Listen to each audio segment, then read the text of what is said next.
Okay, so good afternoon, good evening, whatever time it is on your side. Welcome to a panel on our friend David Ellerman's new book, Neo-Abolitionism, Abolishing Human Rentals in Favor of Workplace Democracy. We've got a great group of veteran panelists. We're going to begin with David doing a PowerPoint presentation. I'm Chris Mackin, by the way, from a Rutgers Fellow and founder of Ownership Associates in Cambridge. I do employee ownership consulting and American working capital financing of employee ownership. Longtime colleague of David's from back in the 70s. This book is a long-awaited compilation of David's work on this side of the fence, on the political theory side. There's another book coming on economic theory shortly, but we're going to hear from David on this one, and then we're going to hear from our panelists, from David Ertl of University of St. Andrews, an affiliation there in Scotland, Bo Rothstein, and Mark Caswan and Patrick Witkowski. So let's start with David. David, you have some slides to share, and we look forward to your content.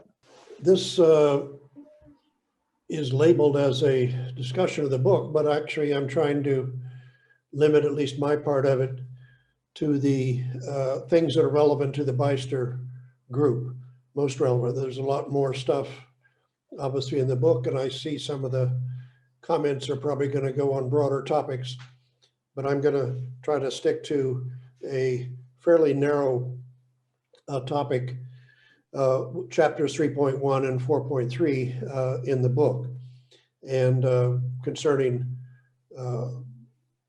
people's thoughts about corporations and about capital ownership of the means of production, and all that. So the thing I start with here is what I call the fundamental myth. And this is, I think, Marx's biggest blunder. Bo says it's the second biggest blunder, but it certainly ranks up there among the top blunders in Marx. And the way he arrived at this idea was to start with the feudal notion of land ownership or dominion. And so if you were a lord, today we have landlords, but in the feudal times you had the lord of the land, and whoever lived on the land was automatically under your governance, and whatever they produced was automatically your property. So the sort of key passage in Marx is to say that it's not because he is a leader of industry that man is a capitalist. On the contrary, he is a leader of industry because he's a capitalist. The leadership of industry is an attribute of capital, just as in feudal times, the functions of general and judge were attributes of landed property. So Marx, in effect, took this notion of dominion from analysis of feudal property rights and substituted capital for land. And so that's the idea. The fundamental myth is this idea that the management rights, discretionary control rights over production are attached to the ownership of the means of production, to capital, and the right to the product is automatically attached to the means of production in the capitalist system. And it's a very deep myth. It comes out all over the place. The very name capitalism, as we see, comes from this. And the defenders of capitalism were more than willing to accept Marx's blunder. And so they could say that they're just defending the rights of property when you have the renting of people in the firm. So let's analyze this idea. Here I give a couple of quotes from non-Marxists about this fundamental myth.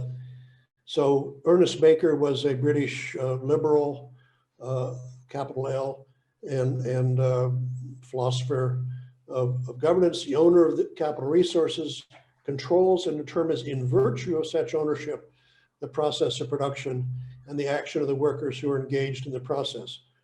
In its unqualified form, capitalist organization is a form of autocracy or absolutism. So that's That's Baker saying not that you have control of the workers because you rent them, but simply because of virtue of your ownership. So that's that's a sort of the governance version of the fundamental myth. And here is another quote down here. Legal rights to the management or production of the whole product are essentially components in the bundle of legal rights called the firm. In the capitalist system, these legal rights are attached to capital, typically attached. In a corporation, the owners of the firm are the owners of capital assets of the enterprise, stockholders. These divine rights of capital, the right to management of the whole product, vastly extend the usual legitimate rights to receive rent or interest for the use of one's capital. And they are the defining characteristic of this peculiarly capitalist property system. So this states it very clearly, the fundamental myth. And I didn't include this in the previous slides I gave you, so I wonder if anybody can guess who this person was that totally swallowed the fundamental myth. I don't know, some left-wing loser in Cambridge. That's what I'm guessing.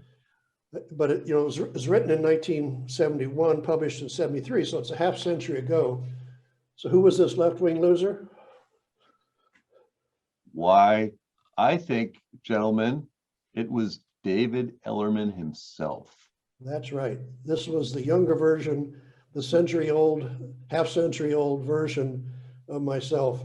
And so this was my first writing on the topic. I totally swallowed the fundamental myth, said it very clearly what it was in this book. We didn't even have the language of worker ownership then. We called it workers' control, which was a British, sort of the British phrase. So it took me a year or two after writing this that I realized how wrong this was and sort of worked my way out of it.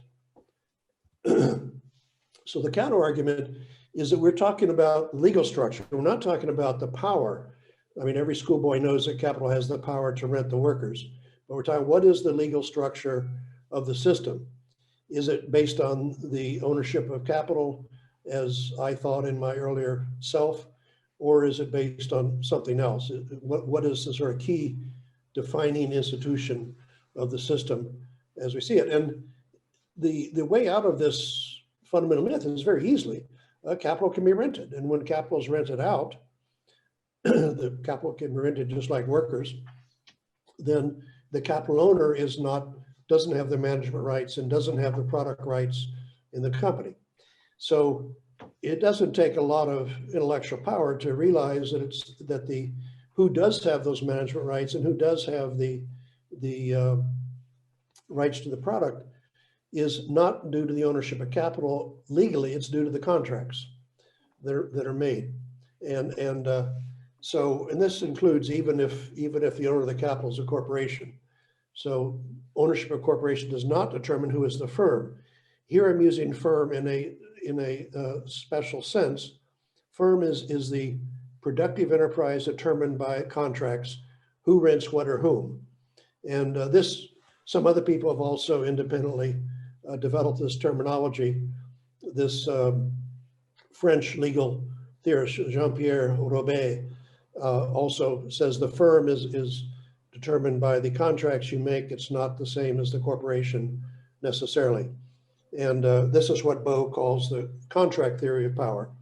So it's the contract that determines who has the governance right in legally, not simply the ownership that means production.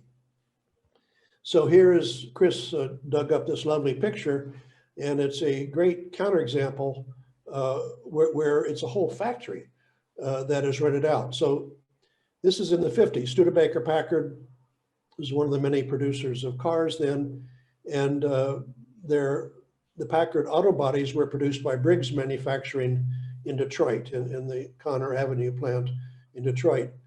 And so when Briggs died, the family sold all they had 12 US plants. They sold them all to Chrysler. And then as this quote here says, the Conner Avenue plant had been building all of Packard's bodies, was leased to Packard, in other words, to Studebaker Packard, to avoid any conflict of interest. So here we see a clear separation. We see Chrysler here taking over from Briggs Manufacturing in the picture. But here we see a clear separation, that everything is determined by who rents what or whom. That the Chrysler owned the means of production in any sense that they owned the entire factory, and yet it was leased out to Studebaker Packard. So Chrysler did not have the management rights over the discretionary management control over the workers in production, because they didn't hire the workers in the plant. Studebaker did. And they didn't have the ownership of the products that were produced, nor the liabilities that were incurred. So this is a case where the ownership of a corporation, in this case, the whole factory, was not ownership of the firm. And it's this contractual fact pattern, how the contracts are made, that determines it. And the way you make contracts is not part of ownership. You can't determine you can't say, I own a fact pattern, you have to rent something, you have to rent yourself to me, or you have to buy the product in the future. That contracts in a market economy can be made one way or the other. And so in that sense, there is no ownership of the firm, where you mean by firm, the ongoing enterprise determined by the contracts. So it's not an ownership thing at all. It's a contractual thing. And that's a very fundamental point as to the narrative one uses to describe these matters of production. So the whole capital-based narrative centered on ownership is just wrong-headed. That was a huge blunder. And it's like if you talked about slavery in terms of whether the slave plantations were privately owned or government owned or socially owned, it's the wrong way to analyze it. The problem of slavery was not who owns the plantations. Now, here's an example of a supposedly profound liberal philosopher, John Rawls. And you'll notice in all these quotes, he's totally a slave to this idea that who owns the means of production or who owns productive property is what determines everything. So under socialism, the means of production are owned by society.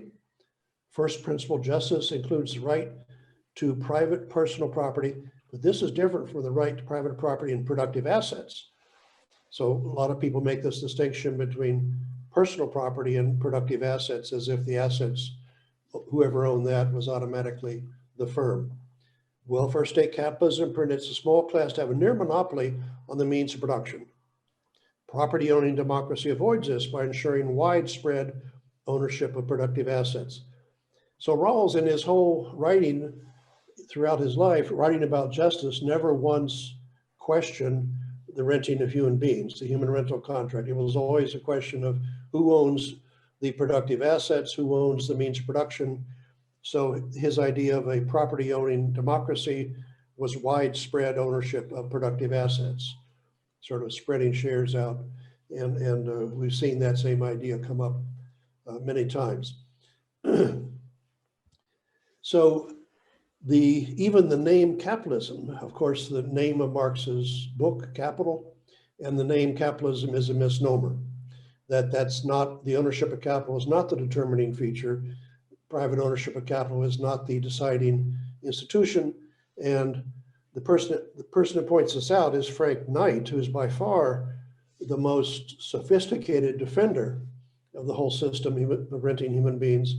And so in the book, I make him my antagonist, the primary antagonist, because the other people that try to defend the system are usually very superficial. But Frank Knight really thought the whole thing through and really understood the system very well. And so I quote him quite a bit. But he makes the point here that Karl Marx, more classical than the classicals themselves, and he was miscalling the modern economic order capitalism. Ricardo followers certainly thought the system is centered around employment and control of labor by the capitalist. In theory, this is, of course, diametrically wrong. The entrepreneur employs both labor and capital, the latter including land. Labor and capitalists play the same passive role over against the active entrepreneur. So this idea that everybody else involved in the firm is essentially like a machine, just a rented piece of capital or rented human being, and the entrepreneur is responsible for everything. And that was the essentially Knight's view. And he says the superficial observer is typically confused by the ambiguity of the concept of ownership, which is perfectly correct. So Knight really nailed it here. His theory about who was responsible for production wasn't very good, but his idea that capitalism is a misnomer, a miscalling of the system, and that most people are typically confused about the concept of ownership. So let's now get a little closer to the just the corporation rather than the whole system. And in the economics literature, we have this idea of the labor managed firm. And then you have people, writers in that tradition that have this nice symmetric idea that the conventional corporation is capital managed. KMF versus LMF. And isn't that nice? A nice symmetric treatment of both sides. So the one case it's based on labor, and the other case it's based on the ownership of capital. So that's still using the fundamental myth that it was the ownership of capital in a conventional firm that counts. And you even have the idea that the ordinary corporation is owned by capital investors rather than label investors. This is a phraseology that we've seen a lot of recently. And one of the people that's thought this through in a hostile way is Henry Hanseman, a law professor at Yale University. And he even says that if you think of all firms as cooperatives, and he does think of all firms as cooperatives, then it's simply a matter of who is the member based on their patronage. So in a worker cooperative, patronage is labor, and he says a conventional firm is just patronage is supplying the capital to the firm. So he calls it a capital suppliers co-op, and this is precisely the structure that underlies the typical business corporation. So Hanseman is making analysis very much like the LMF versus KMF, and the one worker co-op based on patronage is labor, the conventional firm is patronage is supplying capital. So let's look at how you get ownership of the shares in a corporation. And these are all different ways in which you can get ownership of shares in a corporation. And in fact, they're the same way you might get shares in any property. You could create the shares by the founders when you incorporate the corporation and do the original allocation of the issued shares. You can purchase shares from a corporation for money. So that's the example where you are supplying capital. You can purchase shares from other ownerships, other shareholders, and that's not supplying capital to the firm.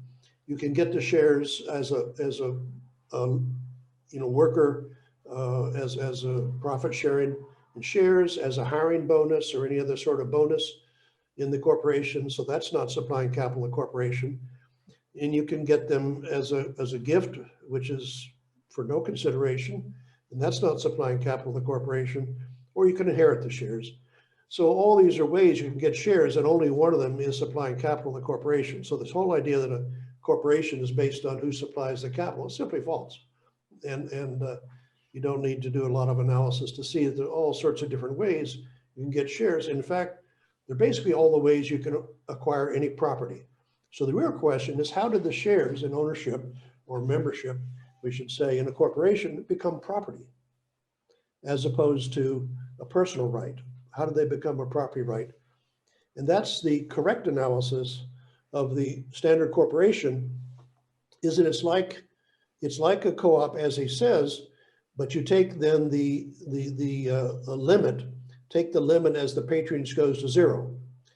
So you have all these different types of co-ops where you have different definitions of patronage, and Hanseman says correctly, you can think of any corporate form as starting like a form of co-op with different definitions of patronage, but then he incorrectly identifies the conventional corporation with patronage being supplying capital. Whereas what you should do is you take the idea of the co-op based on patronage, and then you take patronage to zero. So you eliminate any patronage requirement. So what does that mean? That means that the membership shares in the corporation become just free floating. Anybody can buy them like you buy anything else. There is no patronage requirement. Whereas for a normal personal right, like you're voting in your country or in your city requires you to have a certain functional role, to reside in the city, to be a citizen in the country. And when you die, your personal rights die with you. Your vote in a city or your vote in a country does not pass to your heirs, to your estate, but your shares in a corporation do. And that means that they become property. And they became property by taking this patronage aspect and just wiping it out, taking the limit as it goes to zero. So there's no requirement to own shares in a standard corporation. So that's what, it's not a capital suppliers co-op, it's the limit of a co-op, sort of universal corporation where there's no requirement for patronage. And then the membership rights are turned into property rights. And as I say here, even if we didn't have it, it'd soon be invented. Somebody would figure that out. So that's what the conventional corporation is, and that's why it's so dominant. One reason why it's so dominant in the legal system, because there's no, it can be bought and sold like property. And I mentioned in the book Trump's idea to buy Greenland, and Trump said, people got upset about that, and Trump said, well, look, it's just a real estate deal, and people were upset because they're thinking of membership in a country is a personal right that attaches to living in the country, being a citizen of the country. But Trump said, that's just a real estate deal, and people can stay or leave after you buy or sell the real estate. So all these liberal commentators that got upset about Trump buying Greenland routinely see no problem in buying and selling corporations which employ thousands and millions of people, that if they don't like it, they can go somewhere else. And it's just an asset deal. You're not buying and selling the governance of a group of people. So that's the sort of typical contradiction in the standard liberal mentality. So then the question is, okay, so the fundamental myth is false. What is then the key institution? What is it that really characterizes the system? And first of all, following the Citizens United case, there's been a lot of superficial talk on the left about the corporate form itself is the problem. And you get calls, I quote some of them in the book, calling to abolish the corporate form, which what they mean is they're abolishing the so-called limited liability of shareholders for debts of the corporation. And of course, that's a mischaracterization because the shareholders have zero liability for the debts of the corporation, just as they have zero ownership in the sense of their own ownership of the assets of the corporation. They simply own a share, a membership right in the corporation. So what would happen if you abolished limited liability in a corporation? Well, that means that only very rich people would be able to undertake any sort of enterprise of any size, of any significant risk. And that's exactly what would be to the delight of Charles Koch or Jeff Bezos or Elon Musk or whatever other billionaire you want to say, is they're the only ones that can really undertake a business enterprise because they can handle the personal liability. So the corporate form, so-called limited liability, is really something that's very people-oriented. That means that ordinary people can undertake a business enterprise and not have the debts pass through to their personal assets, their homes, their cars, or bank accounts. So it's far from something that should be attacked by the left. It should be something that is actually supported. And of course, cooperatives, other types of corporations all have that same limited liability. So to make a long story short, the characteristic feature is really the renting of people, the employment relationship.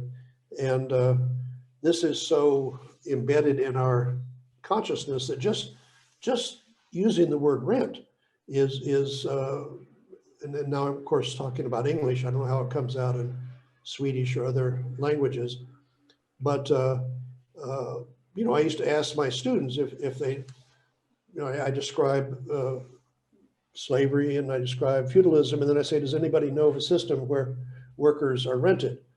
And literally students don't know. I mean, one of them said, well, you know, when the slaves weren't needed in the cotton fields or the tobacco plants, they were rented out to be stevedores on the docks of Charleston or something like that. So they attached the word rent to what happened when slaves were rented out, as of course they were. And people just don't even know that that's the system they've lived in all their life. Change one word, just one word, and they're you know, they're flummoxed. They don't know what in the world I'm talking about. So that gives you the level of standard ideology that people change one word and people don't know. So and the words hire and rent, we usually say we hire people and we rent cars in America. But if you go to the UK, it's a rental car. It's called a hire car. And so they use the word hire, and the word hire in English law stands for things as well as people. They don't make the distinction and use the word hire as the universal term. So what it means is, of course, that you're not buying the person, you're buying the services of the person. You're not buying a man, you're buying a man hour, and so forth. So that is the key institution. So the whole, the left has basically been led down the garden path by the Marxian analysis in attacking private property, whereas in fact the employment system, the human rental system, violates the very basis of private property, people getting the fruits of their labor. So they're more than delighted to agree with the Marxian analysis. It's really based on private property. They're not violating private, they're based on it. In fact, the system is based on violating the only principle that's ever been suggested for legitimate initiation of ownership is getting the fruits of your labor.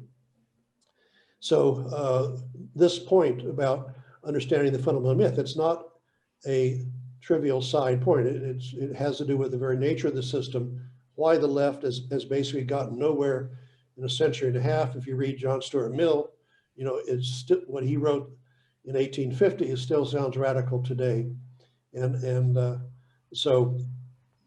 that's because of this mischaracterization of the system, and which skewed the whole debate is about ownership, private ownership, rather than being about renting of human beings. So the whole book, name of the book, is going back to the abolitionist narrative that it's wrong to own other people, saying yes, it's also wrong to rent other people, including voluntarily. So that's a recasting of the whole debate about the system and zeroing in on what is exactly the relevant institution that's renting to people. So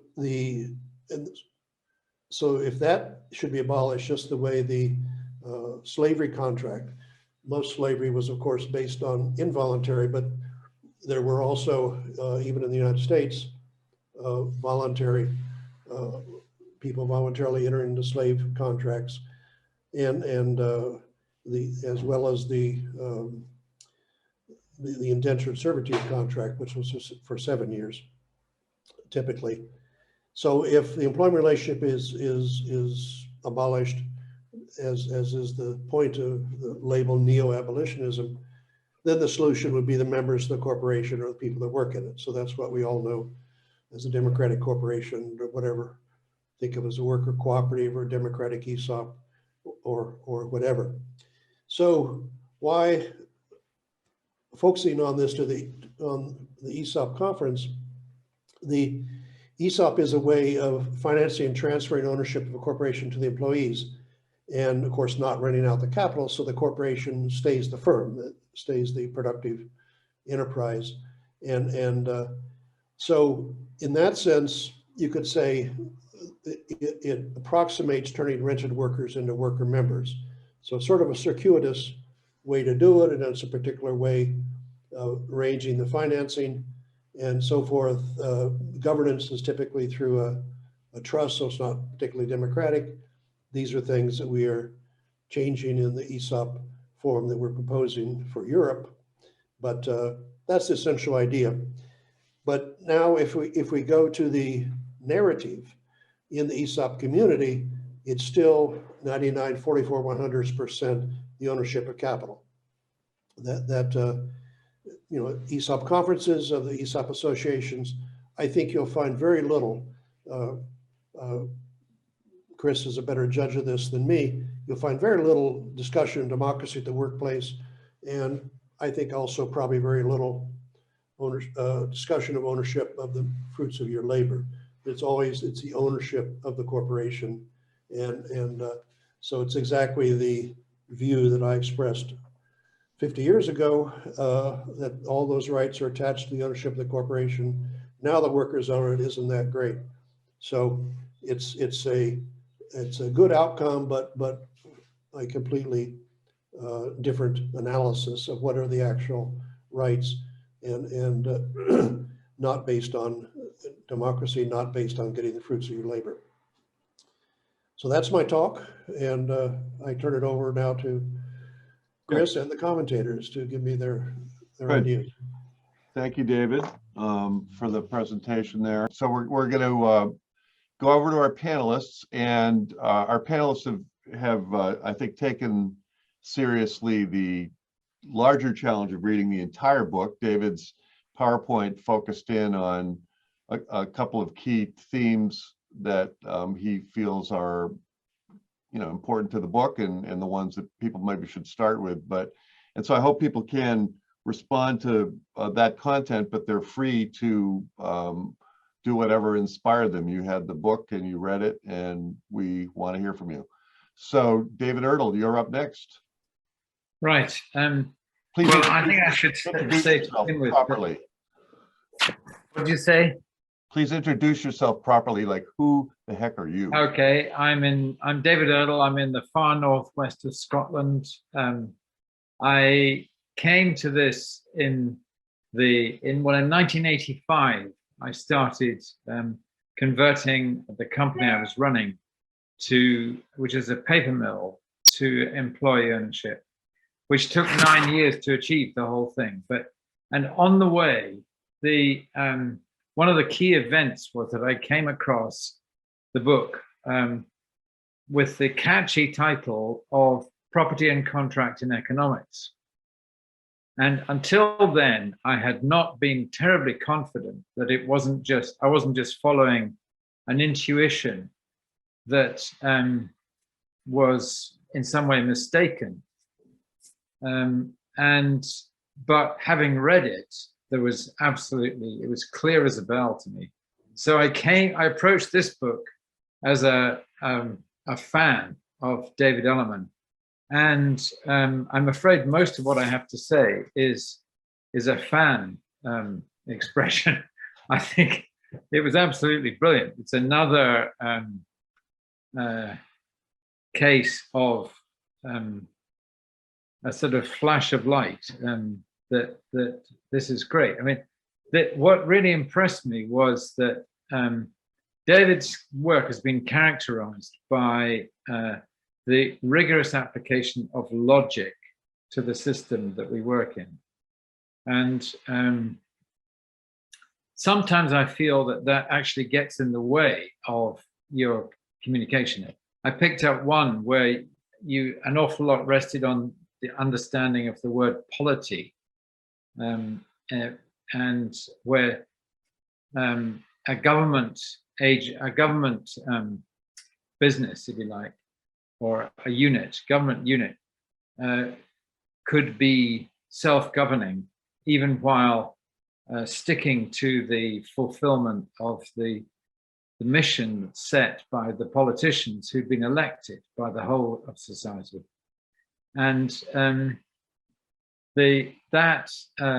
was another one that struck me actually in your presentation. You talk about reducing the patronage to zero, which is the limit, and that presumably is a formulation familiar to mathematicians, but it took getting some understanding for me, that one. Anyway, minor quibbles on language aside, I think the breadth of perspective through history is phenomenal. It's a truly coherent view of multiple strands in intellectual history, from Roman times through religion, medieval religion, to the Enlightenment and the development of democracy, and multiple strands that draw together to point towards the inescapable conclusion that there should be no hired people. That is brilliant. And it's really helpful, I find, to have that history spelled out step by step, that intellectual history. It really counts. It also shows up, the one thing that I spent a lot of time on as a youngster was Marxism. And it shows brilliantly, in my view, the errors in thinking that led to the degeneration of the revolutions. You know, all that courage and energy that went into the Marxist revolutions, and how it all rotted into dictatorship, essentially because of a flaw in conception.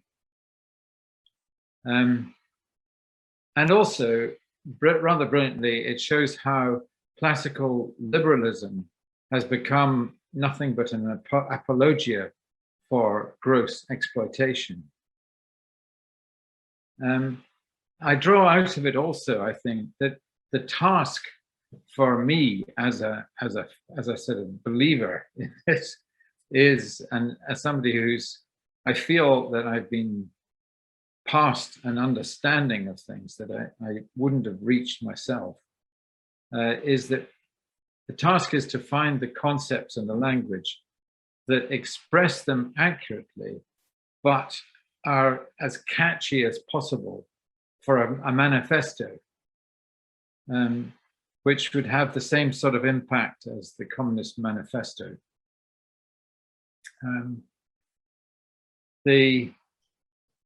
In my early efforts to come up with something that expresses a key thing here is something like, your employment contract is a scam.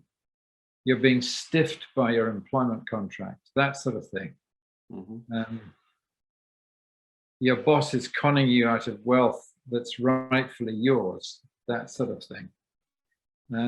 Which, because the task is now to get the concepts understood widely and acted on more and more and more, obviously. So, and actually, it's not an impossible task, because things that come through vividly is that this does not attack private property. It's absolutely the opposite. It's fulfillment of the concept of private property, and it doesn't attack markets. You know, these businesses, when they're affected by worker membership, when the members of the firm are the workers, the people who do the work, then they will operate within a market as independent businesses, with all the benefits of competition and private property supported. So that ought to appeal to across the aisle, like politics, and to business people. So I was enjoyed was held demonstration of how deeply involved in our culture, deeply ingrained in our culture, fundament is, and the way that people react against, and they find rationalizations. These that you've made. So 100% from me, and that's what I have to say. Very good. Thank you, David. Let's move on to Mark Caswan. Mark, please introduce yourself and have at it. Need to mute. All right. Yeah, I had to unmute myself there. Well, thank you very much for the invitation to be a part of this. You know, I always really enjoy engaging with David Ellerman's work. and because he's so smart. And I, I really appreciate the approach that he takes to things. We often disagree. We have differences of interpretation and that sort of thing, but that doesn't mean that that I in any way that I think there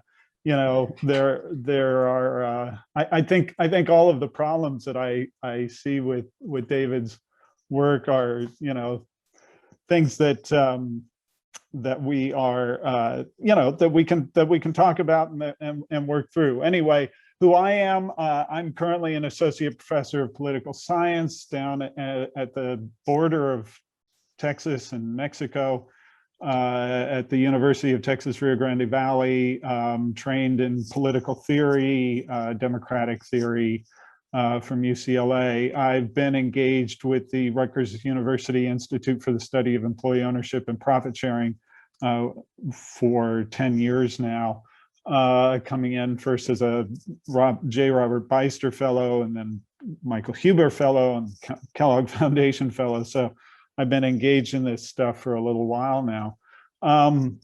So let's go into kind of a general overview here, which is simply to say that there are things that I agree with. Generally, I agree with the conclusions. There are things I don't agree with.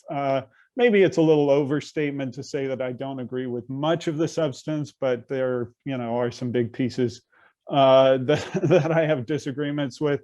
There are some things I even find a little objectionable in David's, frequent use of invective that I just don't think is particularly helpful in making one's argument. But let me get into and start here with the things that I agree with. Absolutely, abolish human rentals. I'm all for it. I have the bumper sticker on my car.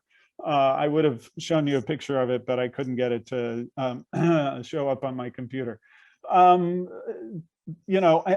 love, as David Erdahl noted, this anchoring of the argument in the history of ideas.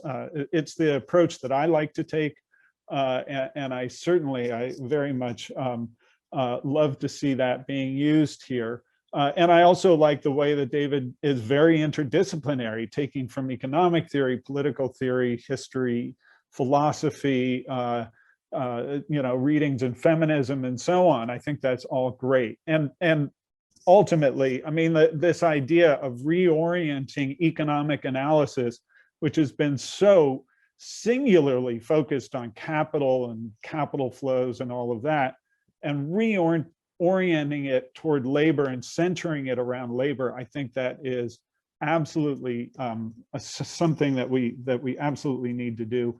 Basing the right of appropriation on labor instead of on capital, yes. Understanding of firms as a nexus of contracts, I really like that idea. And of course, as someone, I've written fairly extensively on worker cooperatives. This idea, I don't know if the idea of renting capital really originated with David in his work and that earlier book on property and contract and economics, but I think it's the right approach, and of course, renting capital is, as David notes, it's a common thing. I mean, it happens all the time, and really, instead of having entrepreneurs rent capital, why not just have labor rent capital and have that be the standard form? So I think all of that is great. That's the core of the book. That's the stuff that I think is really great. But of course, in my presentation, being an academic and the way that we do things, we tend to focus a little bit more on the things that we don't agree with, which is a little bit more, I think, in some of the nitty-gritty details and forms of interpretation. I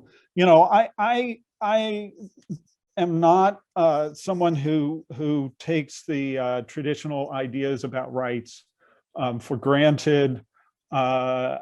I think there are a couple of different perspectives on rights. I do follow Jeremy Bentham's argument Natural rights are simply simple nonsense. Natural and imprescriptible rights are nonsense upon stilts.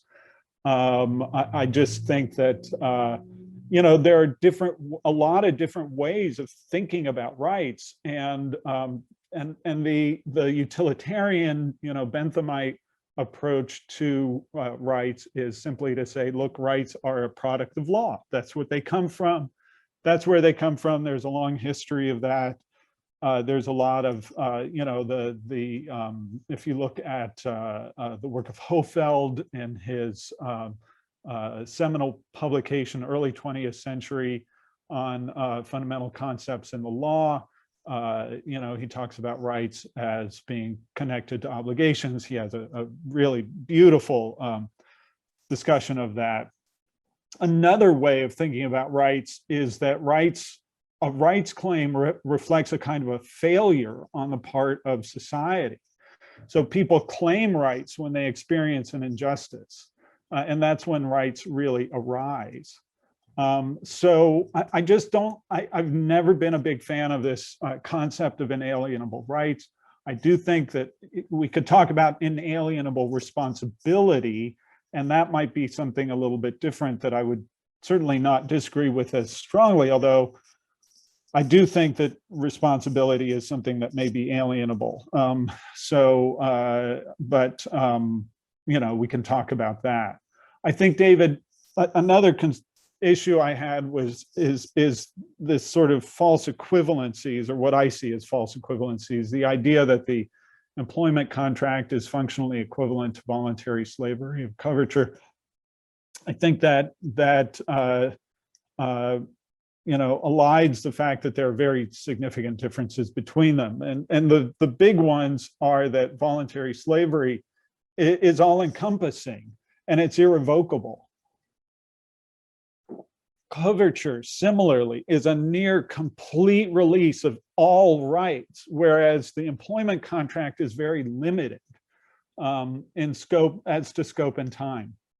And that, in fact, the employment contract gives employees very substantial and significant legal rights that obviously would not be existing under voluntary slavery, and certainly didn't exist under coverture. So I think there are some really big differences that David is overlooking there.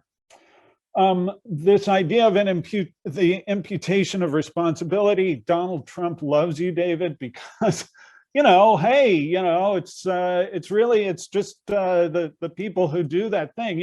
If you imagine, like, I'm a criminal and I go and do something and I get a bunch of money from it, and so then I bring in some associates and we do some crime together. The responsibility is really clear there, and we get a bunch of money. And now what I do is, instead of myself going out to commit these crimes, I keep everything at arm's length. And so now David is telling me I'm not really responsible. I don't think that works. But the part of the real thing to me is that judicial imputation really arises when someone tries to deny responsibility for something they're involved in. So if there's no claim to the contrary, then the concept doesn't really have an application. And I don't see why, absent a criminal enterprise, and given sort of the nature of how our legal and economic and from a political theory perspective, I don't see why it's not possible for someone to assign responsibility. In property theory, and I'm going really fast through really complicated things here, so please forgive me if I'm just kind of skipping through stuff, but it's how, I'm trying to be conscious of my time. There is something going on here, which is a kind of conflation of property with ownership. And in fact, one of David's quotes that he gave in his presentation with Frank Knight, where he talks about the muddied concept of ownership, it is muddy. It's very muddy. And in fact, I currently have a paper under review that tries to tease out the difference between property and ownership. And I think part of what's important to understand there is property, the idea of property rights is a technical legal status. And you can have property rights and not have ownership. Where although the part of the muddiness there is that we refer to someone who has property rights as an owner, and that's where it gets muddy. But ownership, the concept of ownership is really social and psychological. And so you can even have ownership without having property rights.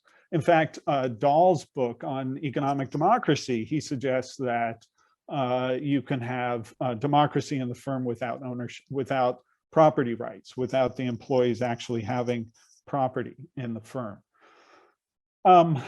There's a lot more to Locke than, I mean, David's, focuses on some important points regarding Locke, but there's a lot that's just, again, missed.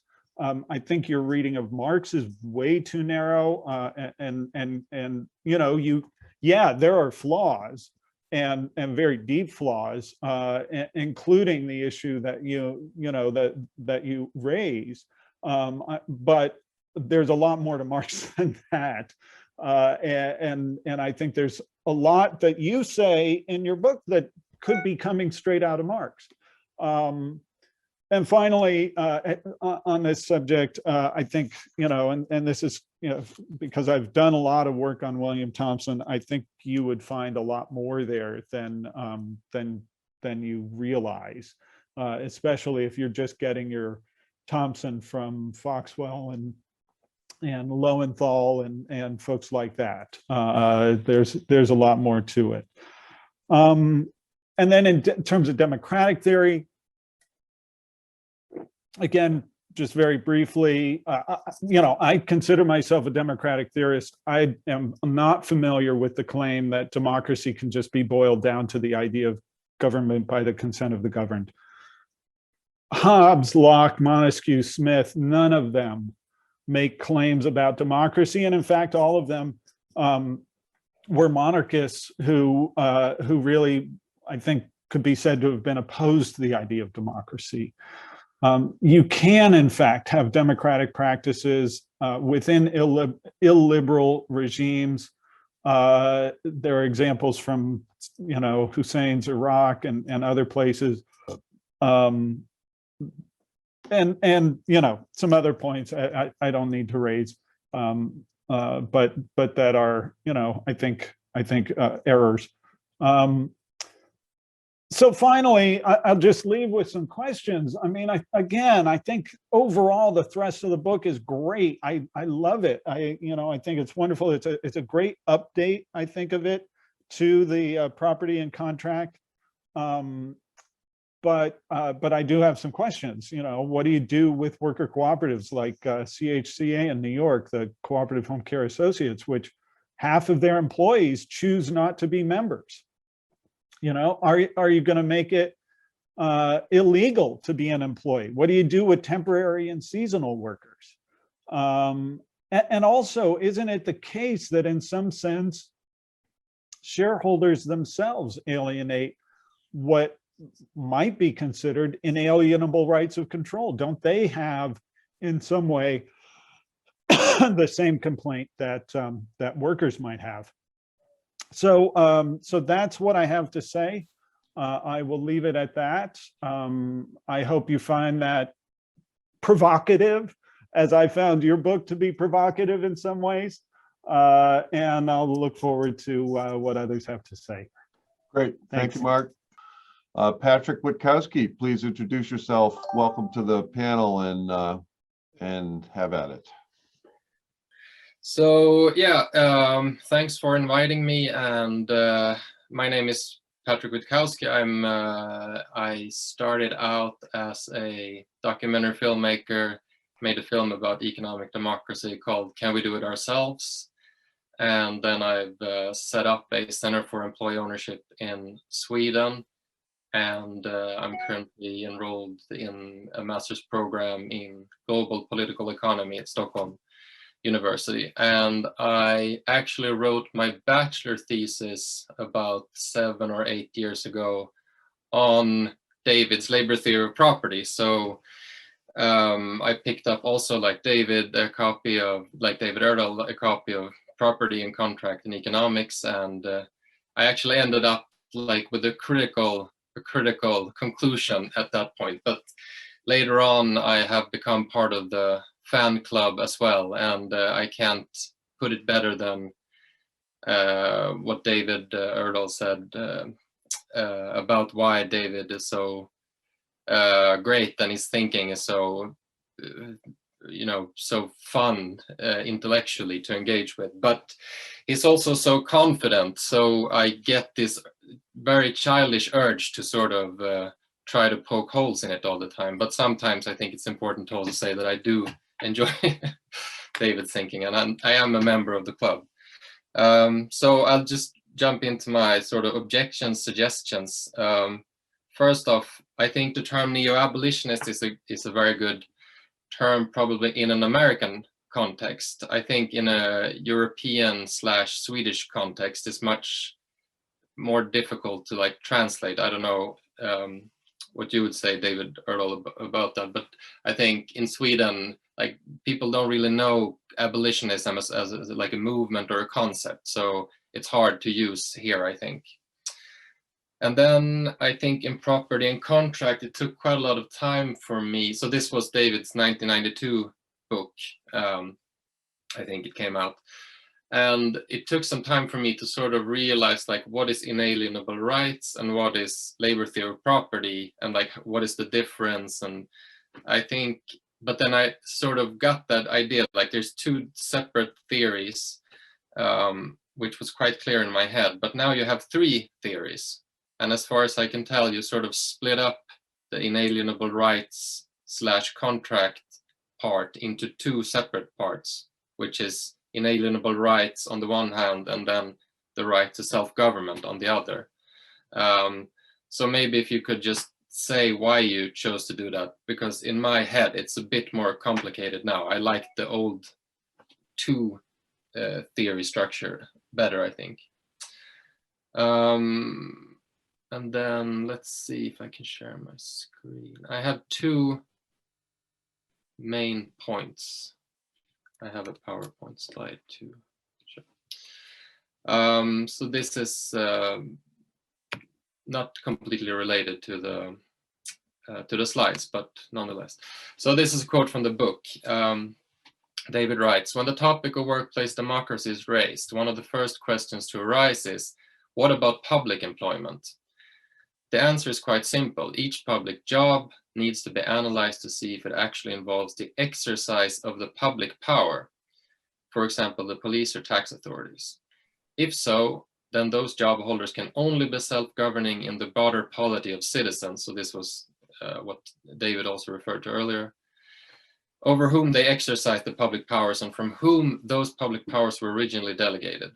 While some public jobs inherently involve the exercise of public powers, there are usually many other government jobs that involve no public powers and could well be organized in self-governing workplaces. So I just want to spend a little time sort of playing around with this idea and see your thoughts on this. So, so we can call this the first principle of public government. So if public powers, then there's no worker self-government, meaning you need public human rentals in some way. You need to have human rentals that can't be self-governed, but they would be public human rentals. So this seems to be, as I understand it, sort of David's principle on when public government is allowed and when you need some sort of human rental contract. So if we apply this first principle on a case-by-case basis, we can start with, this is a bit cartoonish, but so we have a police, obviously, there's exercise of public power. You can't have worker self-government, so you need human rentals, but they will be public human rentals. So this is justified, as I understand it, according to the neo-abolitionist argument. Then we have, so I took in some interesting examples, but one is like a vehicle inspection. So at least in Sweden, vehicle inspections are considered exercising public power, because they mandate, so there's a government mandate, they tell you if you can basically, enter your car in traffic. So it's considered an exercise of public power. And if our principle is that if there's public power, then there's no worker self-government, then all vehicle inspections should not be self-governed, and they should be run by public human rentals. Similar with the school, at least in Sweden, I know that giving out grades is considered an exercise of public power. So we have the same situation there. You can't have teachers running schools if that's the case, so you need to have public human rentals running schools, at least schools that give out grades, as far as I can tell. And then, but then we can have so I put another example. Let's say you have someone who is, this is very much based on Swedish law. Maybe it's a bit different in the US, but I would guess that it's similar. But say that you have someone who's working as an advisor, giving advice at the IRS, for example. So that would not be considered, like that particular job would not be considered exercise of public authority. At least in Sweden, it's only when you make mandates or decisions, like that is to the advantage or disadvantage to a citizen. So if you just give out advice or whatever, it's not considered an exercise of public power. So then I wonder, would that then make worker self-government justified, and you wouldn't need human rentals doing sort of advisory jobs at the IRS or something? So two questions then. So this is what I would like to hear David comment on. Should vehicle inspections in schools use public human rentals? And should the employees in government agencies that are not exercising public authority or public power, for example, tax assistants, should they form worker co-ops and work on contracts, for example? I mean, I'm taking it a bit far, but I would be interested in hearing your thoughts about that. So like, if a department is not, if a public department is not working, it's not exercising public authority, should that be sort of spun off into a worker co-op? So we have looked at this argument. If public power is then no worker self-government, so if we turn it around and we say, if no public power, should there then be worker self-government? In other words, is the absence of public powers a sufficient condition for worker self-government? So then what about natural monopolies? Classical examples, railroads, electrical grids. Today we often talk about Google, like big search engines, or Amazon, where you have such powerful economies of scale and first mover advantage and all the rest of it that it's pretty much impossible to have a competitive market. Then what about those cases? Say that we can't break them up and create a competitive market. So economics textbooks would tell us that we need to regulate them.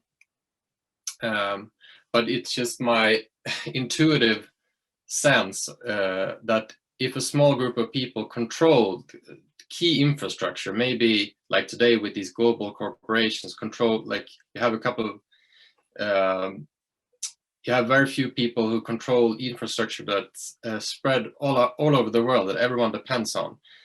Don't they have too much power over the public, even though it's not public power in a legal sense?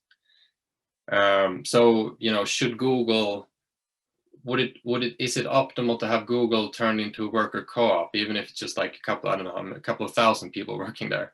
It seems like it's such key central infrastructure that there should be some other control over it.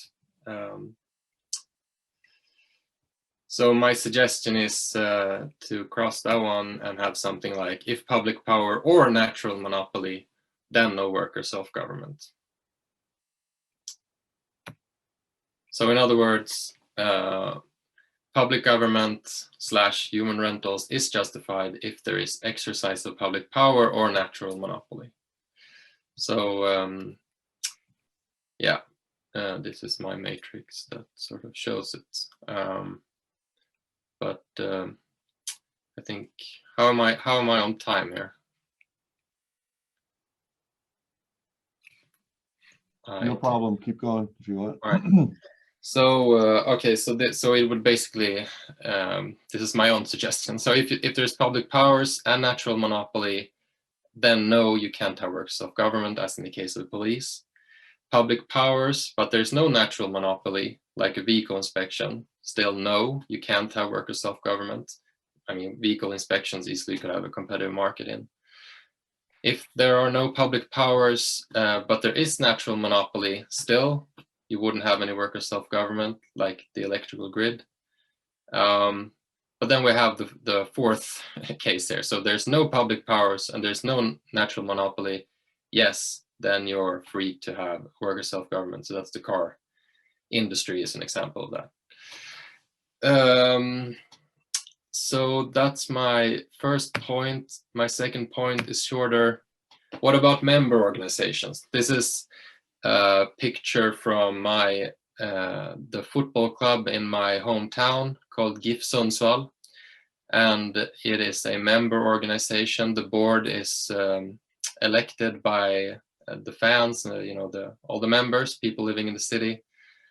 And I wonder your thoughts about that. Should the board then, I mean, today there's staff who are rented human beings who do the general white collar work that needs to be done, but should they be the ones electing the board, and should the supporters then not have any say in who runs the club? So and then generally, I mean, civil society in general, I'd be interested in hearing your thoughts about that. So, but yeah, again, great book. I'm part of the fan club, and that's all I have to say. Bo Rothstein was unfortunately had a computer problem during our session and dropped off. He's up in the mountains of Italy, and so he has submitted his comments after our session in writing, and I am going to read them in order to splice him into the session one way or another. So here's Bo, full screen, who is a professor at the University of Gothenburg. And this is what Bo has to say. I have been very inspired by David's contract theory of power and production for many years. It was a key insight for me as a young postdoc to understand what was wrong with the Swedish Wage Earners Fund proposal back in the early 1980s, and what was still is wrong with how most Marxists and left people think about this issue. And it has been a guiding principle for me when thinking and writing about economic democracy. The connection made by Ellerman to abolitionism, meaning that the renting of labor should be seen as illegitimate in very much the same way as we see voluntary slavery as illegitimate, raises for me two questions. The first has to do with public services. Maybe because I live in a quite extensive welfare state where lots of jobs are in the public sector, I think this is not discussed enough in the book. There is a short section, page 9, where Ellerman writes that his model is not applicable to positions where public authority is exercised, for example, the police and tax authorities. The problem is that there are many more positions in the public sector where public authority is de facto exercised, not only the police, the military, and tax authorities, but also in schools, admission and grading, hospitals, elderly care, prisons, social work, public cultural institutions, etc. These are services where the content of what is to be delivered, and in many cases also how the service is going to be delivered, is decided by the system we call representative democracy. For me, this puts much stronger limits on what employees can have the right to decide about, what is going to be produced, to whom, and in what way. There's a well-known conflict between the producers and the consumers, i.e. the citizens of public services. and too much power in the hands of the producers can have seriously bad effects for the consumers, which will undermine the electoral support for many of these public services. I'm not saying that this is an unsolvable problem, but it needs much more attention, at least if the argument is going to work in my part of the world. Second problem has to do with, quote, intellectual property rights and with entrepreneurs. Behind many successful businesses is an entrepreneur with an original idea. IKEA is a good example. We in this Rutgers webinar could, for example, start a new journal about economic democracy that could be a great success. In order to turn the original idea into production, it is necessary for the entrepreneur to hire labor. I think it would be very unproductive and a violation of intellectual property rights if those who are then rented for making the intellectual property in question into production should get the power over the production. In my 1992 article in the journal Politics of Society, an article with the title Social Justice and State Capacity, I presented a solution to this problem on page 122. Namely, that as long as the entrepreneur is active in the firm/corporation, the power belongs to her or him. However, when leaving the firm, the managerial power is handed over to the employees. The entrepreneur can sell his shares or give them away or let someone inherit them. But the shares will be transformed into bonds, meaning they will give the owners right to a dividend, but no power over the production. So that is Bo's contribution. Thank you, Bo. Well, I think we want to give a special word of welcome and safety to Mark Caswan as a dissenter, as somebody who feels free to not call himself a member of a fan club, for God's sakes. This is a world of ideas. So I'm a fan. I'm a fan. Oh, you're part of the fan club too? Sure, absolutely. All right, well, then let's just hold hands. No, let's get into this, David. So David, back to you, and take these up however you'd like to, and I'll help steer this if I think some things are not getting addressed as the chair. Thanks. Well, a lot of the questions were pretty fundamental, and I can't settle them here. But let me start with Mark. Some of them were just linguistic problems. Of course, positive law is created by legal systems, but the whole idea of natural law is that positive law should not be arbitrary, that there are more fundamental norms that positive law should adhere to. And one is the ownership of other people. For example, we had positive law, which allowed that, and now we don't. And so there's some sense in which there was a natural law that people should not be owned by other people. And so my whole approach is clearly part of the rights-based approach.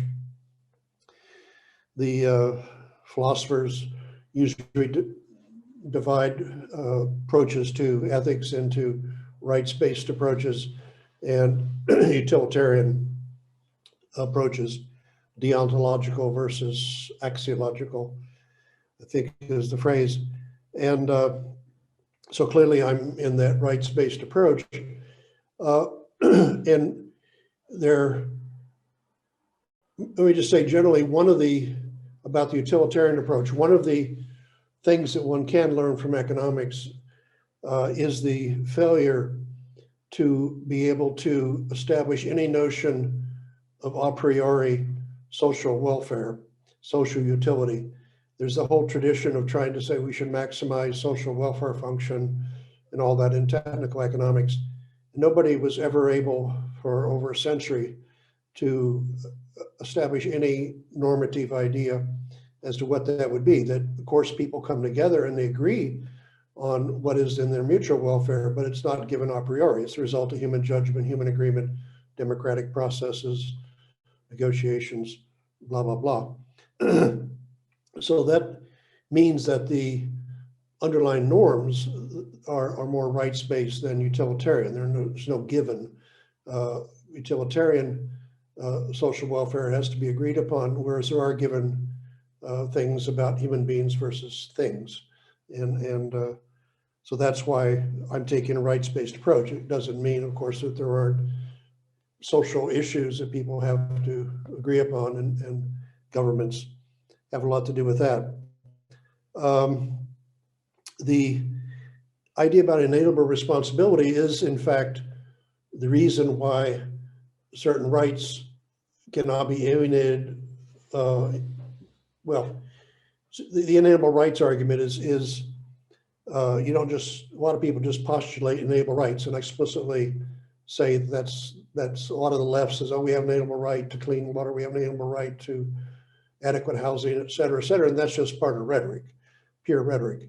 And so the real argument about inalienable rights is if the contract pretends to alienate something that is in fact inalienable, then to legalize that contract would be a fraud.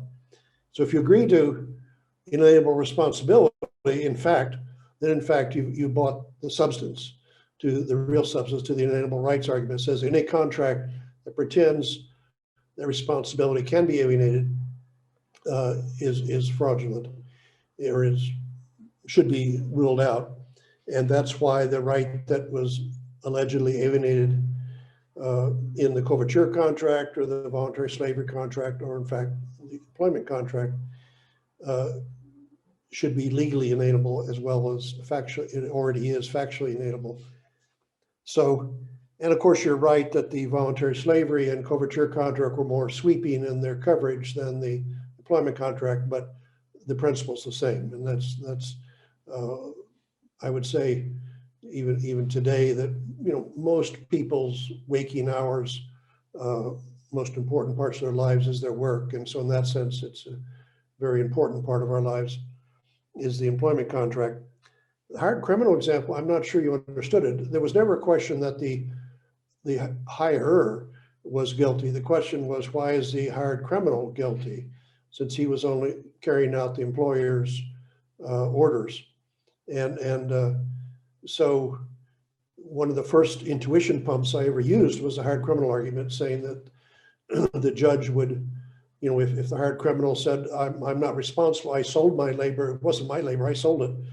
And just as John Locke talked about the labor that was mine, having cut the turfs out of the commons, meaning my servant's labor, but I bought it, then the judge would say, no, you cannot alienate your labor, your responsibility. So the question was never about the employer, the question was always about the employee. And so that's why that's a sort of intuition pump, is that de facto responsibility is inalienable, and the law fully recognizes that. And so yet if the employee is doing legal work, not doing something criminous, then suddenly the law treats it as being alienable. And that's a fraud.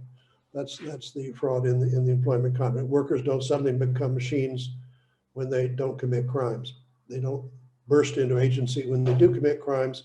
It was the same with slavery, as you know. When slaves committed crimes, they were suddenly people, persons in the law, and held responsible for that. So the legal system under both slavery and under human rentals all agree with the facts. It's just a matter of figuring out what's going on. And I certainly agree that there's a lot more in Marx than I talk about. The book wasn't about Marx. If I wrote a book about Marx, then it would be certainly true I should cover a lot of Marx. And I covered the core of Marx's ideas as were relevant to understanding the property system. And the reason why things that John Stuart Mill said in 1850 still sound radical was that the left was led off on this huge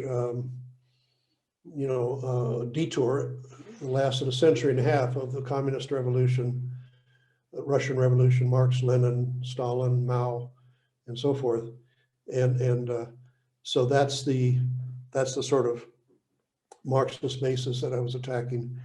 And yes, I do use invective, but most of it I'm talking about Marx and socialism in the traditional sense of, so not the 20th century sense of socialism, not the 19th century. I mean, the 19th century socialism, we were all trying to abolish wage labor and to set up the cooperative commonwealth and so forth. The CHC, you mentioned the Cooperative Home Care Associate, so that's one of the firms I set up. I was at the original meeting with Rick Stern and another guy, Doug Dornan, that died soon thereafter. So Rick was the one that ended up doing it, and that was an ICA cooperative, and they're violating the ICA bylaws if they're having a significant number of people that are non-members beyond a probationary period. Also happens in Mondragon. I mean, if you look at the Mondragon cooperative called Asalan, there's something like 400 members and 2,000 people in it. So these are just clear examples of degeneration. That's not the way the ICA bylaws were written. And oh, and you mentioned William Thompson, which has been your specialty. William Thompson was one of the group of non-Marxist, so-called Ricardian socialists, although they were neither Ricardian nor socialist in the 20th century sense of socialism. And I would tend to emphasize more Hodgkin than Thompson, although Thompson basically had a lot of the right ideas, but he was essentially utilitarian. And whereas Hodgkin was a rights-based theorist. And so they had a lot of the same conclusions, but Thompson was more utilitarian oriented,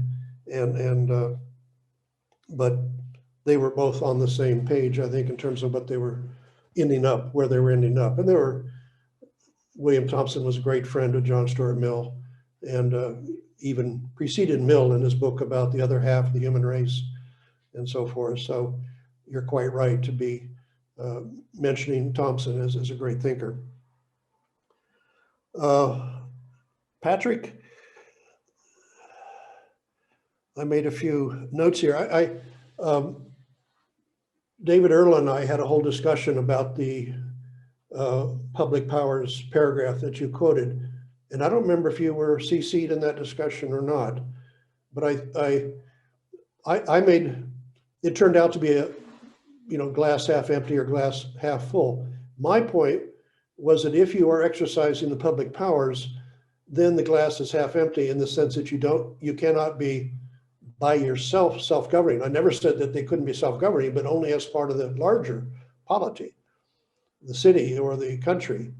And because you're exercising powers are delegated from that group. So you're self-governing, but you're not self-governing in the small group. And that holds within any company, any cooperative. You can't just, management can't just split off and say, we're going to continue to be management. In other words, exercise powers delegated to them by the members, at the same time be self-governing. No, they can be self-governing in the whole group that delegates those powers to them.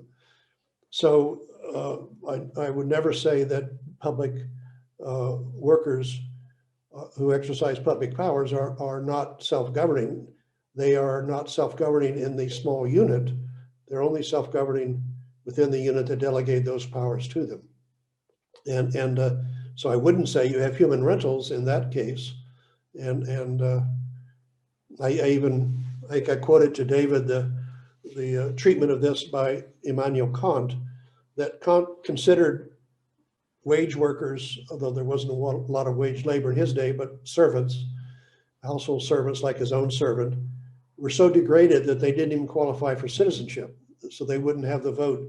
But then he said, public servants, they are great members of the Commonwealth, et cetera, and made us so they would qualify for citizenship and should not be called servants at all. Just like you shouldn't say public employees, but members that have a certain role in the government system exercising public powers. And in your examples,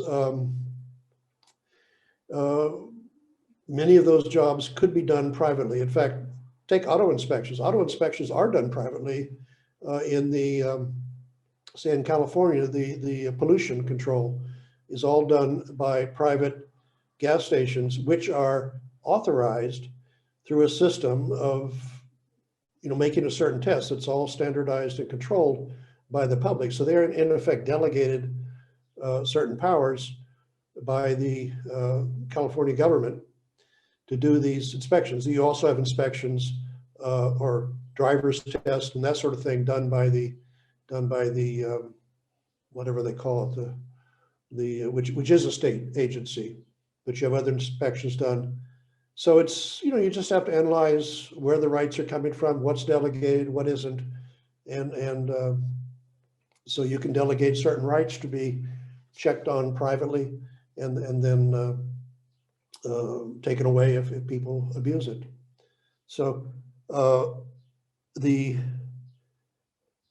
schools, same thing. I mean, I see no problem in a private school run by teachers and parents as the thing. I don't see that's, and you could also have it done publicly. That's with certain powers. But most American universities, all the Ivy League universities, for example, are all private, and so there's no inherent public function that they are serving. To say the degree from University of Massachusetts is better than a degree from Harvard because it has a public purpose is just not. There's other things that decide the value of the education in a public institution or a private one.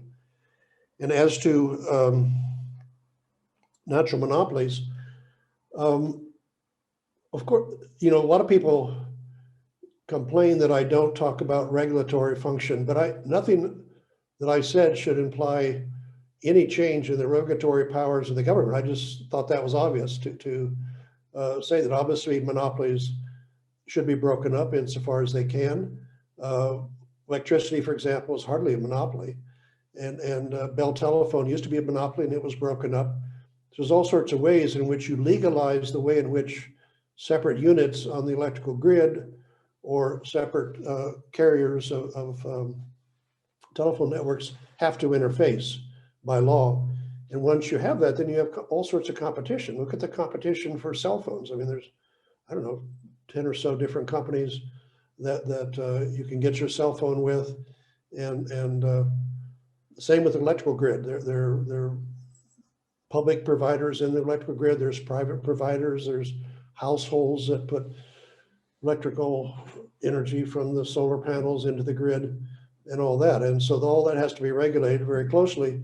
It's just a separate issue than worker ownership. I mean, and so I don't talk about that. But and I do think that pretty obviously you would have larger units would be broken up, and this is why Mondragon considers something like 600 or so workers as ideal amount in a company, and after that they should do spinoffs.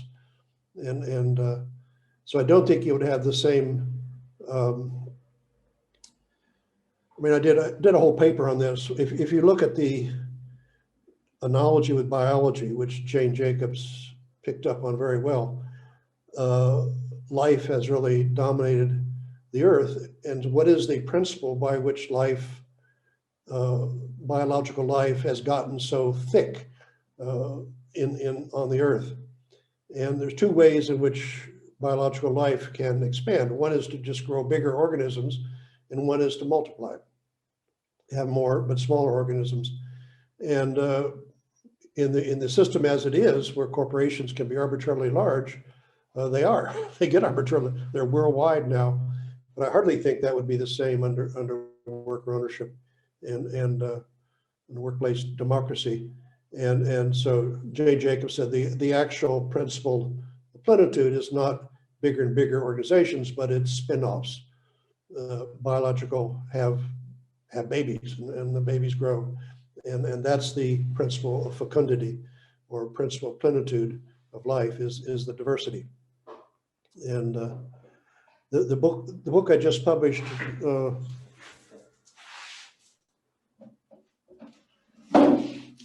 before the Neo-Abolition book is this one. And this is where I go into that, the uses of diversity and the way in which creativity, all the rest, is increased by having smaller, medium-sized units rather than huge organisms that not only increase power and preserve the power of the people at the top. One of the great champions of unknown champions of workplace democracy is Louis Brandeis. And Brandeis is largely known for being the great sponsor of antitrust legislation. He was later a justice at the Supreme Court. And so I did a paper where I quoted a lot of people that are well-known people, but not well-known as supporters of workplace democracy. And Brandeis is one of the big ones. And so he applied the same ideas to the enterprise and roundly criticized wage labor and capital hiring labor, all that, and very little known part of Brandeis's work. That paper is coming out in the new journal, Journal of Participation and Employee Ownership, that Richard and Takio are editing. It's coming out as an editorial in that journal and should be in the next issue. It's on my website too. So, yeah, and then the last thing Patrick talked about were member organizations. Once again, I see no necessity for hiring people. Nonprofits have certain restrictions on what they can do, and within just the way a public worker has. And so I remember with Chris, when we founded the ICA, we had the choice of doing it as a for-profit organization or as a nonprofit, and our other co-founder was Steve Dawson, whose specialty was raising money from foundations. So we did it as a nonprofit and raised money, and all that money was restricted. You couldn't, declare a bonus to yourself when you can't distribute the equity capital in a nonprofit corporation. You have to take it out of salaries, essentially. But then Chris and I both split away and decided to do business as a private corporation. So Chris formed Ownership Associates, I formed Employee Ownership Services, moved to Slovenia, and so forth. So in both cases, the ICA was entirely governed by its staff, but with those restrictions on what they could do. And we had members, but that was sort of a joke. They would get a newsletter every so often, but they had no governance role. And that seems to me appropriate for most nonprofit organizations, is that the staff should govern them within the confines of their, what would you call it, their purpose as determined by the people that supplied the money to them, or as part of a legacy or something else. You have certain limits, and you have to be self-governing within those limits. So in none of those cases, if you have a professional or amateur soccer club, I don't see any reason why the players and the staff should all be part of the governance procedure, and same with professional teams. So I'm just urging people to be creative. You thought they should be part of the governing procedure, or they shouldn't be? Should be. Right. But not the fans. Fans are just, you want to call them members, fine. That makes them feel good, and they can wear a certain type of t-shirt to the games and so forth. But they're not being governed. The only people being governed by the organization are the staff and the players. If you're governed, then you should be part of the government. Fans are not governed. Same with customers in a business, or suppliers of inputs in a business are not governed by the management. And all this very popular nonsense today about multi-stakeholder cooperatives and is basically nonsense. And that chapter 4.3 went into a lot of that. They're not governed by managers. The only people that managers can give orders to are the staff of the company, not the customers. But this is why you need regulation. The customers need to have a choice. So if you have a monopoly on some essential good, then you're putting your customers in position of almost being like you can give orders to them. So that's why monopolies are bad, that they degrade the choices of the customers. And Okay, let's, I think we're sort of moving gradually towards close, but we have more time. David Ertl, do you have anything to contribute before maybe handing it back over to Mark for anything he wants to say? You got to unmute if you're gonna speak. You have to unmute. No, I'm content. Thank you. Okay, great.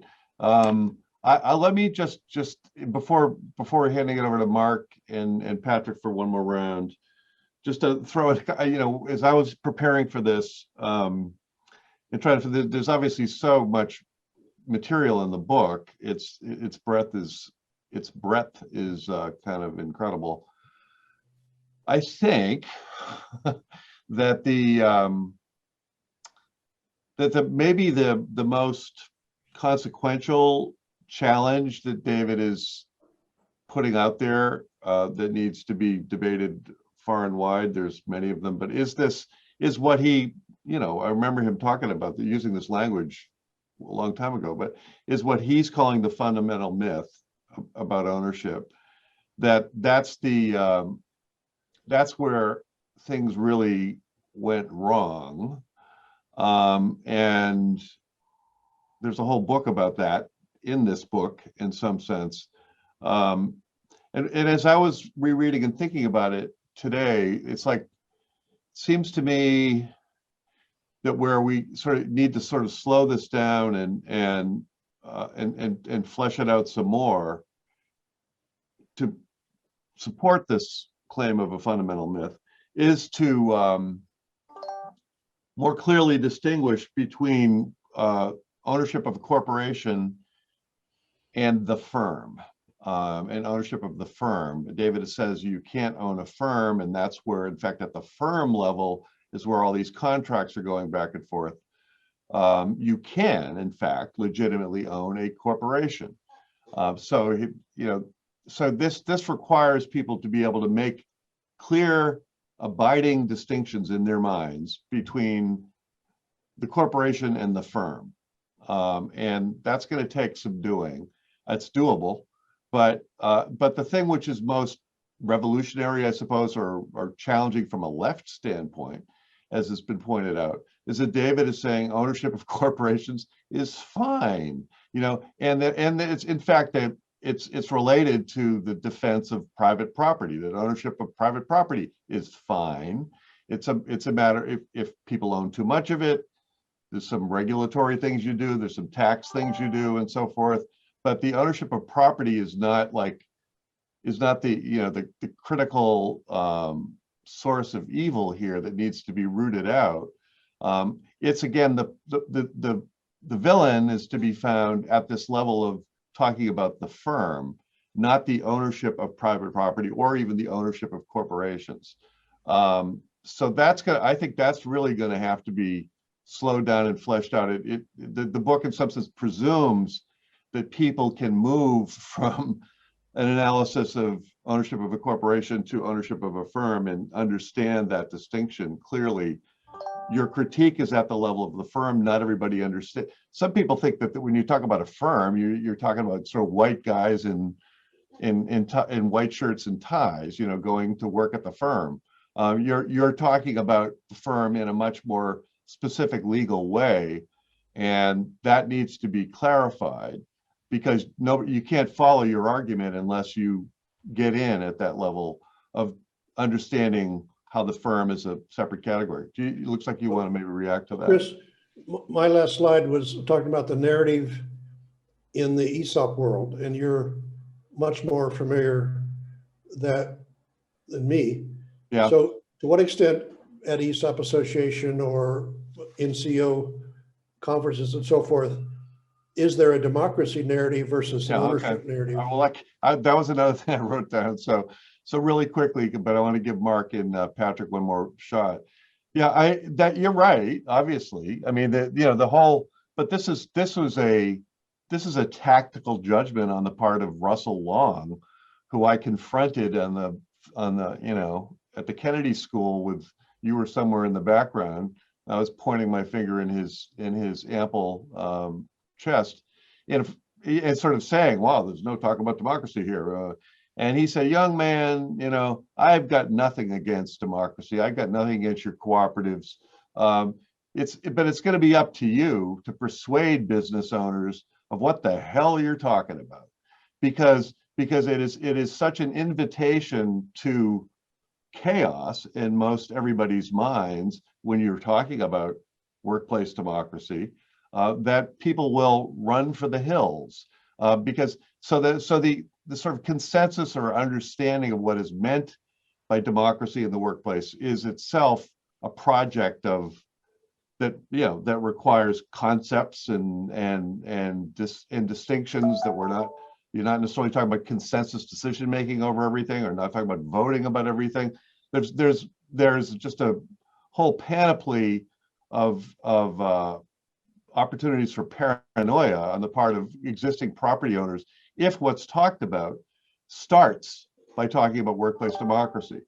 The tactical concession, if you will, of the ESOP world is to say, let's get this party started by democratizing ownership, and then we're going to have to be persuasive about what the hell we mean by democracy.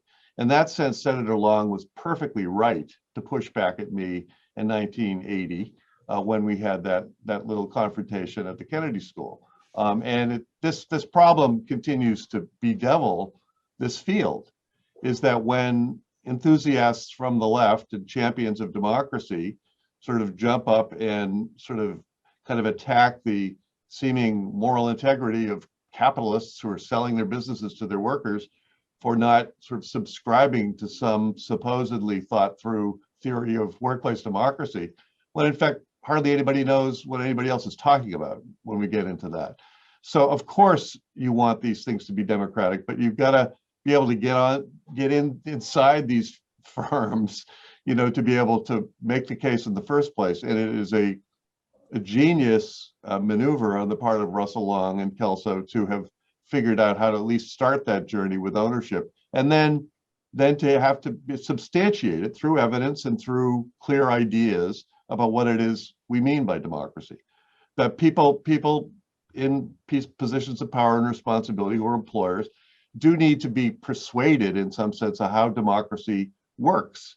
Should they be forced into one theory of democracy? Well, we could talk about that, unionization and so forth and so on, but it is nonetheless at least a rich problem. But that's enough for me. So let's see, Mark, do you have one more shot at David with your ideas, and then Patrick? How much time do we have, Chris? Well, I think we have 10 minutes. Oh, wow. Okay. Unless Helia tells us to shut up here, but go ahead. And Helena. Okay. I mean, Chris, I totally want to endorse everything that you just said. Actually, I think you put it very, very nicely. Just there's been a little bit of a discussion in the chat. I'm not sure if you caught it, David, while you were giving your response to Patrick. And my response to Patrick actually would be that the question really has to do with the scope of decision making. So that within, I think as David put it, that if an entity is given a clear statement of purpose, then you have to then it's clear that the decision making has limits, right? So it's about the constraints, what the appropriate constraints might be to the kind of decision making that even a public entity that's exercised, even the police might be able to have an element of self-governance over certain elements of their work that that's the glass half full. Yeah. So but David, my point about the criminal organization is really, and I think I do understand your point. I'm trying to flip it, though. I'm trying to flip your point around, because the question for me is, what you're saying is that de facto responsibility lies with the workers, and therefore the workers should have control. What I'm saying is, are you suggesting that the financiers, the providers of capital, and the managers are not responsible because that seems to, that they do not, you seem to be suggesting that they do not have any de facto responsibility and therefore no rights of control. Right. And that's what I'm pushing.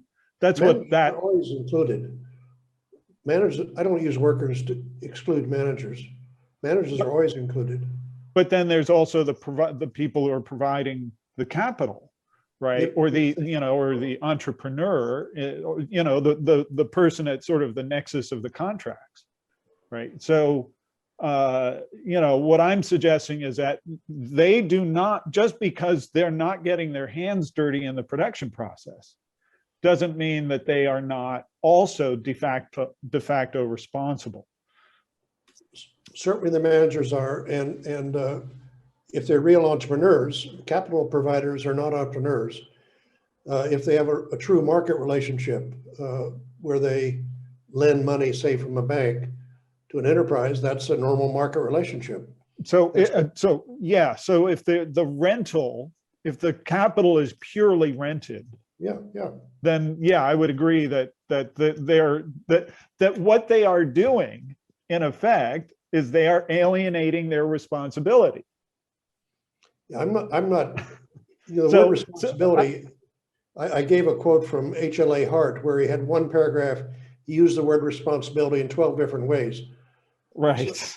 So I use it Yeah, in a very special way, and you gotta keep that in mind.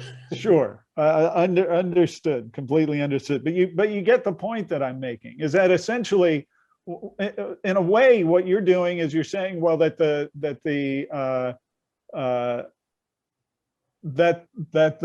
providers of capital should alienate any responsibility that they have, right? For And what? that's kind of my point here. I mean, I Anyway, sold a car yesterday, and so I should have no responsibility if the new owner runs over somebody. yeah. I don't think that's the point, though. Anyway, just moving on. So I'm sure you know that many worker cooperatives have non-member employees. It's very common. Yeah. And of course, Mondragon is the great case of that, because all of their subsidiaries, there are no members of Mondragon outside of Spain, even though they have all these production units all over the world. Yeah. And They're which well is a aware of problem. that. They're embarrassed by that. Yeah. I was giving the example in Mondragon. Yeah. Everybody Well, knows even that. within Mondragon, within Spain, there are non-member employees. But Also you didn't address the issue of temporary employees and seasonal employees. That's a little bit of a different issue.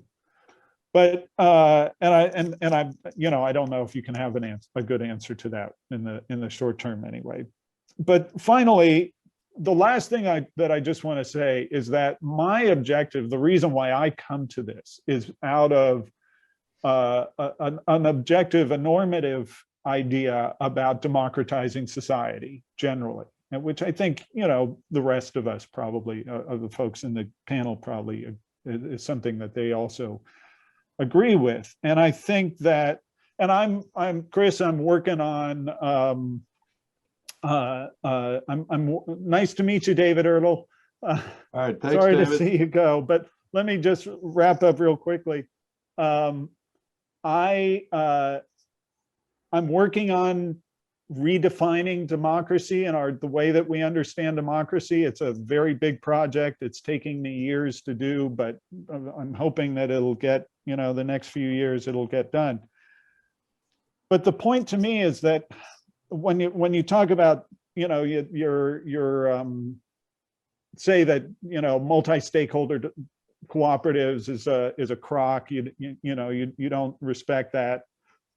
I completely disagree, because I think that if we want to talk about democratizing society, we have to talk about democratizing all of the relations, so that even within stakeholders, so suppliers, consumers, suppliers of capital, employees, that we need to understand all of those relations and democratize all of those relations And what that means exactly, I can't say right now, but I think that to me, the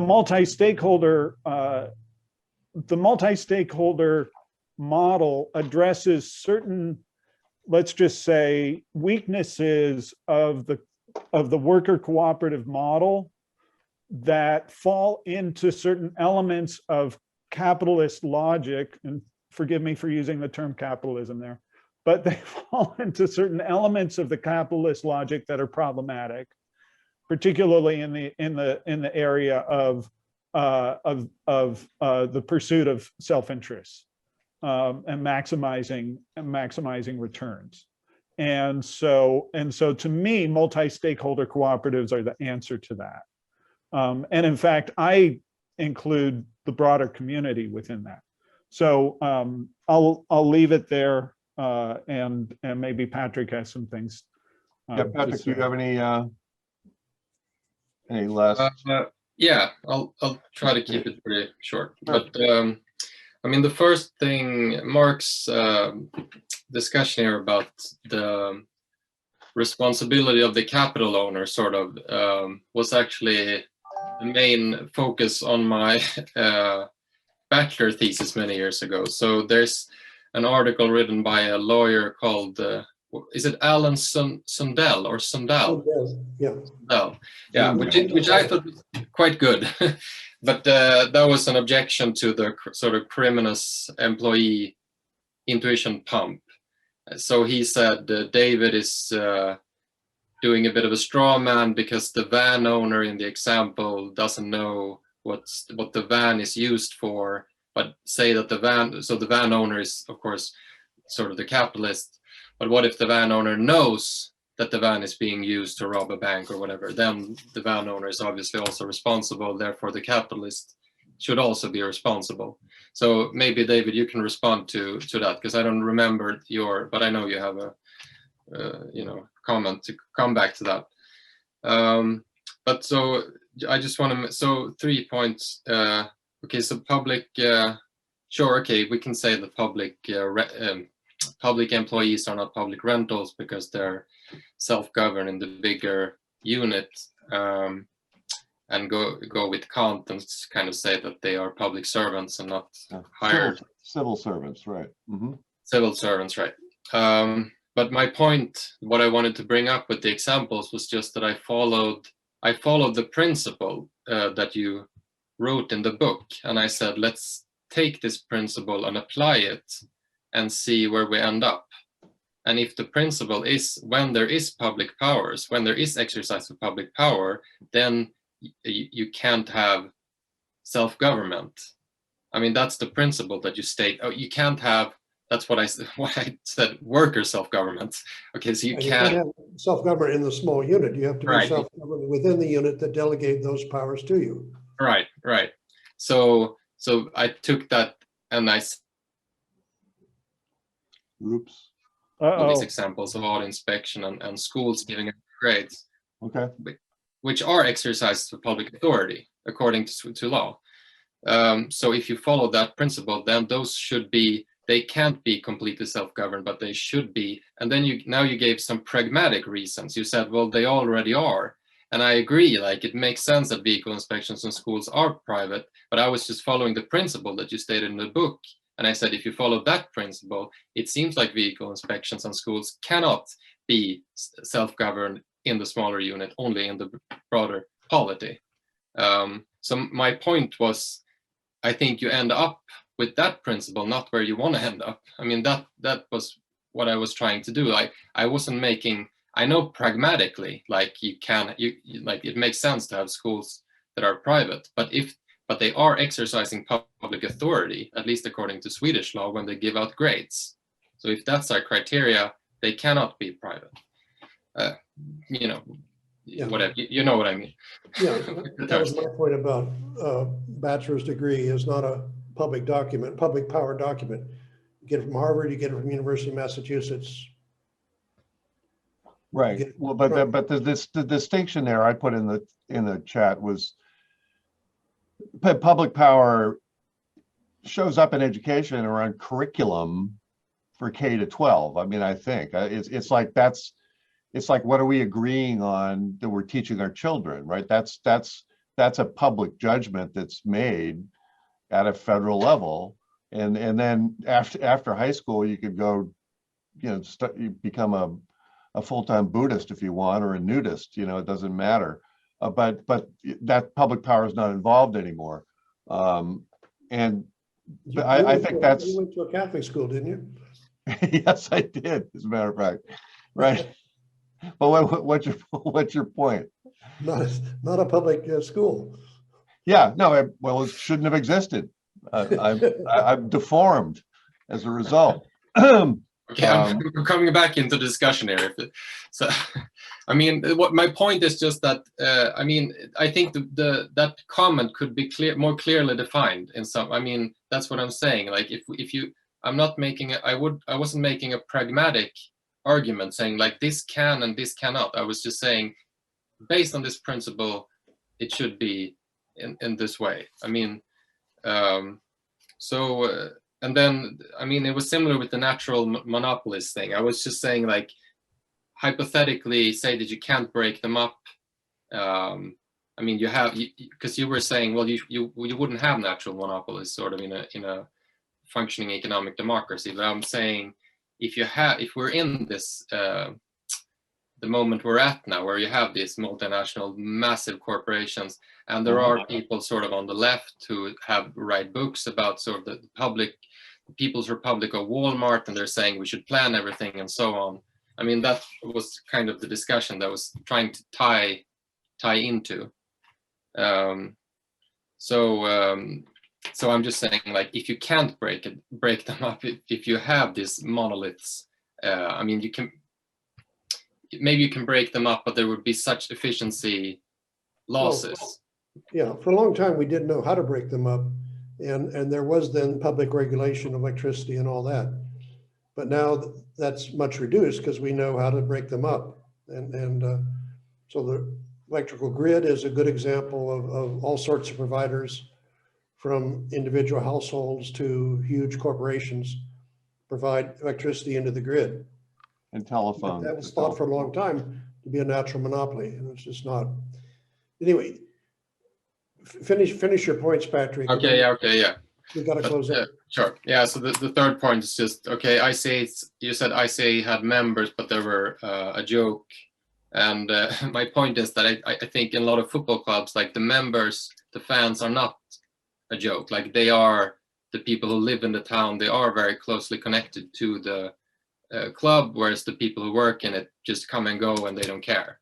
So, I mean, sure, the fans are not governed, the staff are governed, that's true. But if so, I think the principle strikes me as somewhat, it doesn't strike me as very, I wouldn't use the word democratic, but at least fair, or whatever the best term is. It seems to make more sense that the fans run the club, I guess.